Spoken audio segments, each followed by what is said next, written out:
Roman Polanski pour J'accuse. Traître! Quand une société en est là, elle tombe en décomposition. Bonjour à tous, c'est Ira, bienvenue dans cette nouvelle vidéo. Comment allez-vous? Aujourd'hui, on va parler du dernier film de Roman Polanski, J'accuse. Le 29 janvier, les nommés pour la 45e édition des Césars ont été dévoilés. Ce film est arrivé en tête des nominations, présent dans 12 catégories, dont les plus prestigieuses, meilleur film et meilleure réalisation. La nomination relance la polémique autour de Polanski. Certains affichent un soutien inconditionnel au cinéaste accusé d'agression sexuelle. D'après eux, ce qui compte, c'est qu'il a fait un grand film. Mais d'autres, notamment les féministes, n'acceptent plus que le réalisateur puisse monter sur la scène des Césars et remporter une récompense. D'après elles, les 12 nominations sont 12 affronts faits à la parole des femmes. Face à la polémique, le président de l'Académie des Césars a affirmé que son instance ne devait pas avoir des positions morales. Je cite: « Sauf erreur de ma part, 1 500 000 de Français sont allés voir son film. Interrogez-les. » D'accord, monsieur Persien, c'est exactement ça qu'on va faire aujourd'hui. 2 cinéphiles français ont déjà accepté notre invitation pour partager leurs opinions. Bonsoir, monsieur. Enchantée, je suis Ira. Merci beaucoup de bien vouloir accepter notre interview. Je suis Bruno, je travaille à la Poste à Paris, mais je pense que j'ai vu à peu près 10 000 films, je pense, dans ma vie jusqu'à présent.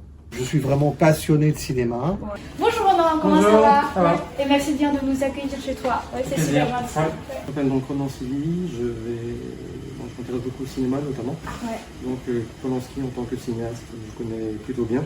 Voilà, donc tout ce qui tourne autour de cette affaire m'intéresse, m'a beaucoup interpellé, on va dire, mais pour des raisons que je vais expliquer après.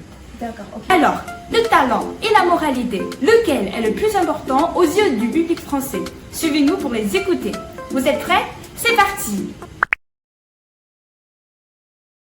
C'est un très bon film et moi le film je l'ai vu, je dis 2 fois, bon je sais plus combien, il dure 2 heures et quelques, et il passe très vite. Et, Les acteurs sont très bien. La reconstitution historique est très très belle, je trouve, c'est très bien fait. Je trouve que c'est un grand film sur plusieurs choses, quoi. Pour déjà cette époque, c'est une période pour la France qui a beaucoup compté. Très bon film de cinéma historique, un film d'histoire intéressant, de forme très très classique.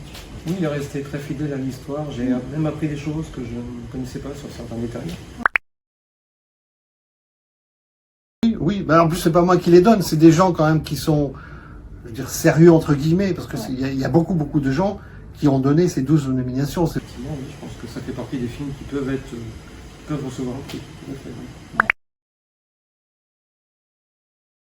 Un autre film que j'ai beaucoup aimé cette année, c'est le film de François Ozon, Grâce à Dieu. Voilà. En plus, bon, pour moi, François Ozon est peut-être le plus grand réalisateur français actuel. Ce film, je trouve, est un très grand film. Et justement, ces 2 films sont en compétition, ce qui est très, en même temps, intéressant, parce que Polanski est accusé, et le film de Ozon, ben, en fait, lui, il révèle une affaire très très glauque, quoi, enfin les affaires de pédophilie. Alors pour moi, peut-être meilleur film, je mettrais le film de François Ozon, mais le film de Polanski a beaucoup de qualité aussi, au point de vue visuel, au point de vue technique. Il y en a plusieurs, il y a celui-ci, il y a Grâce à Dieu.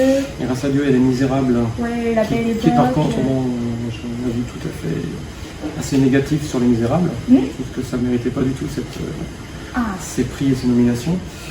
Il y a Grâce à Dieu, effectivement, il y a le portrait de la jeune fille en feu aussi, qui était vraiment très très bien. Mais bon, je pense que ses chances sont plus restreintes, malheureusement.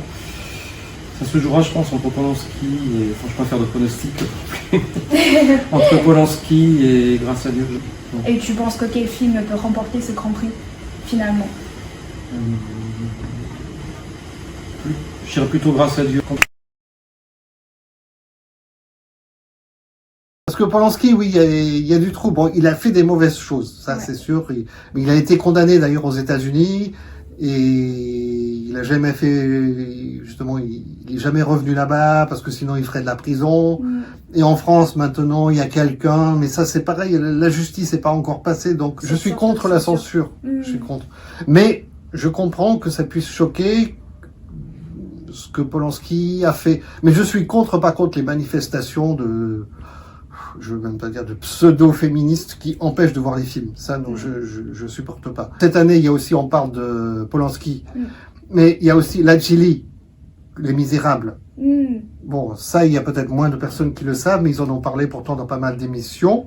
La Gili a fait 2 ans de prison pour des choses très graves. Je peux te donner un autre exemple. Moi, je suis passionné de musique classique. Ouais. Pour moi, peut-être le plus grand compositeur de tous les temps, c'est Wagner. Bon, Wagner, c'était quelqu'un de pas bien du tout. Il était antisémite.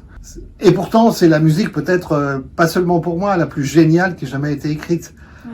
Mais quand j'écoute Wagner, je pense pas à ça. Bon, moi, quand j'écoute Wagner, j'oublie tout. Je pense à sa musique, c'est tout.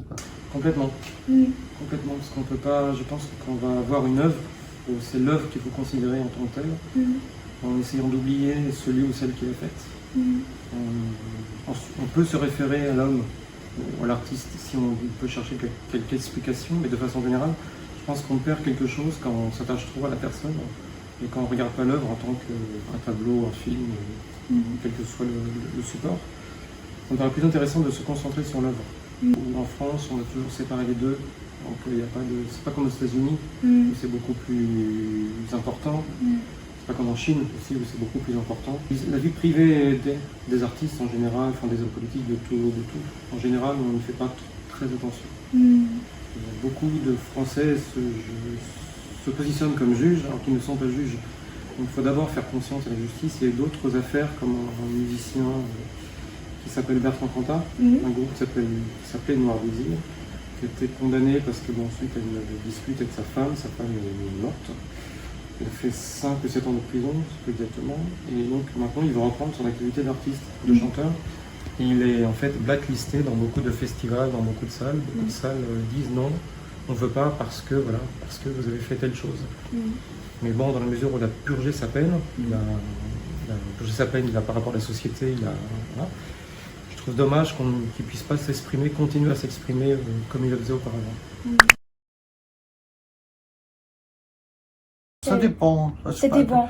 Tu vois, par exemple, tout de suite, ce qui me vient, c'est l'affaire, cette politique Strauss-Kahn. Il y a quelques années, là, un homme politique qui aurait peut-être été président en France et été aux États-Unis, s'est accusé, enfin, il avait plus ou moins violé quelqu'un dans un hôtel. Ouais. Et bon, sa carrière a été brisée, là. Tu vois, du jour au lendemain, c'était plus politique, il est fini, quoi. Des fois, quand même, si ça. Mais peut-être que le cinéma, je sais pas, le milieu artistique est peut-être trop, des fois. Mais quand c'est vraiment prouvé, bon, si il y a quelqu'un, si c'est même un très très grand réalisateur, s'il est accusé et après la justice le condamne, bon, il fera plus de films en France, ça c'est sûr quand même. Dans le monde politique, par exemple, il y a pendant des années, on a laissé passer, on ne fait pas trop attention. Maintenant, on fait plus attention. Dans le milieu artistique, on a toujours considéré que c'était un petit peu la vie de bohème, la vie artistique. Donc ça faisait partie un peu du charme de la vie d'artiste. On peut trouver ça charmant, effectivement, ces couples qui se séparent, qui divorcent, on peut trouver ça parfois. Il y en a qui aiment bien ça, qui trouvent ça plutôt sympathique. Peut-être en France, le scandale de rendre cette personne plus attirante, plus populaire. Pour certains, dans le monde, le monde artistique. Ok.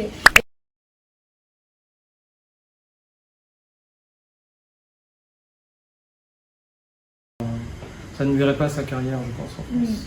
Non. Ça ferait la une de quelques gros titres comme Paris Match ou des journaux un peu à sensation. Ouais. Mais en tant qu'artiste, il pourrait, je pense, continuer à s'exprimer.